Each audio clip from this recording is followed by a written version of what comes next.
क्या बहनें मांगने के लिए ही आती हैं हमेशा? जब मैं छोटा था तभी मेरी बहन की शादी हो गई थी। पर मैं अपनी बहन के घर ज्यादा नहीं जाता था। हाँ, मम्मी जाती थी कभी कभी। मेरी एक छोटी सी भांजी है, उसका नाम हस्ती है। उसे मुझसे बहुत लगाव था। दीदी की परिस्थिति कुछ ठीक नहीं थी तो हस्ती ज्यादातर यही हमारे घर रहती थी। पर मेरी पत्नी को अच्छा नहीं लगता था। हस्ती के कारण दीदी भी आती जाती रहती थी। जब भी दीदी आती थी तो मम्मी दीदी को कुछ न कुछ देती रहती थी तो मुझे वो पसंद नहीं आता था और मैं मम्मी को कहता रहता था कि मेरा भी घर परिवार है, हमेशा दीदी को ही सब देती रहती हो बोलकर मैं मम्मी को डांट देता था। मेरी पत्नी को तो मेरी भांजी हस्ती फूटी आंख नहीं भाती थी। वो उसे डांटती रहती थी। मेरा एक बेटा भी है, वो दोनों में बहुत फर्क करती। जैसे घर में कुछ बना हो तो हस्ती को ना देती, दूध में पानी डालती, भेदभाव करती। मैं सब कुछ देखता, पर पता नहीं क्यों मुझे अपनी ही बहन पराई लगती थी। पिताजी के गुजरने के बाद सारी प्रॉपर्टी मैंने ही रख ली। दीदी को कुछ नहीं दिया। माँ ने कहा था अपनी बहन को भी कुछ दे दो, पर मेरी पत्नी ने मना किया और मैं भी लालच में आ गया। मुझे अपना बिजनेस करना था तो मैंने सारी जमीन बेच दी और सारे पैसे बिजनेस में लगा दिया। पर 6 महीने भी नहीं हुए थे कि कोरोना की महामारी आ गई। बिजनेस नहीं चला और नुकसान हो गया। एक तरफ मेरी पत्नी को कोरोना हो गया, उसे हॉस्पिटल में रखना पड़ा। पर मेरे पास पैसे नहीं थे पत्नी का इलाज करने के लिए। मुझे अपना घर भी गिरवी रखना पड़ा। मेरी हालत इतनी खराब हो चुकी थी कि अब तो जहर खाने के भी पैसे नहीं रहे। एक और मेरी पत्नी की हालत दिन ब दिन बिगड़ती जा रही थी और मुझे समझ नहीं आ रहा था मैं अब क्या करूं।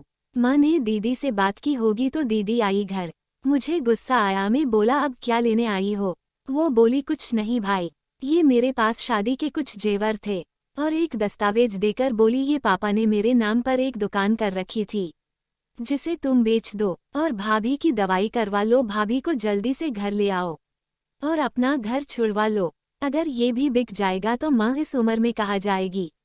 और तुमने आज तक मेरी बेटी को संभाला है, इसका ऋण है मेरे पर। भाई तुमने मुझे इतना पराया कर दिया।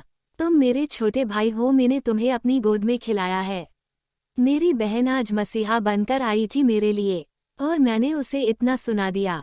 आज पहली बार मुझे अपने आप पर शर्म आ रही थी और मैं अपनी दीदी के गले लगकर बहुत रोया और उनसे अपनी गलती की माफ़ी मांगी। और पहली बार मैंने दिल से कहा दीदी कुछ दिन यही रुको। कुछ दिन बाद मेरी पत्नी ठीक होकर घर आ चुकी थी। मैंने उसे पूरी सच्चाई बताई, किस तरह दीदी ने उसका इलाज करवाया। मेरी पत्नी को अपनी गलती का एहसास हुआ और दीदी से माफ़ी मांगी। दीदी ने भी हंसकर हमें माफ़ कर दिया।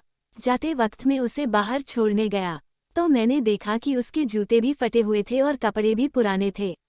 अब मुझे अपनी बहन पर गर्व था। आज मेरी बहन की वजह से मैं अपनी पत्नी को बचा पाया। बहनें तो ऐसी ही होती है, अपने भाई पर अपना सब कुछ न्यौछावर कर देती हैं और हम भाई अपनी बहन को पराई कर देते हैं।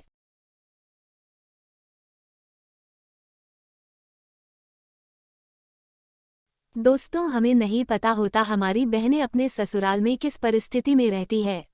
अपनी बहन के पास बैठे और उसका हाल जरूर पूछे, उसे बहुत अच्छा लगेगा। बहन हमेशा मांगने के लिए नहीं आती, आपकी इज्जत भी बचा लेती हैं। आशा करते हैं कि आपको हमारी ये वीडियो पसंद आई होगी। ऐसी ही और कहानियाँ सुनने के लिए हमारी चैनल हेती वॉइस को सब्सक्राइब कीजिए। धन्यवाद।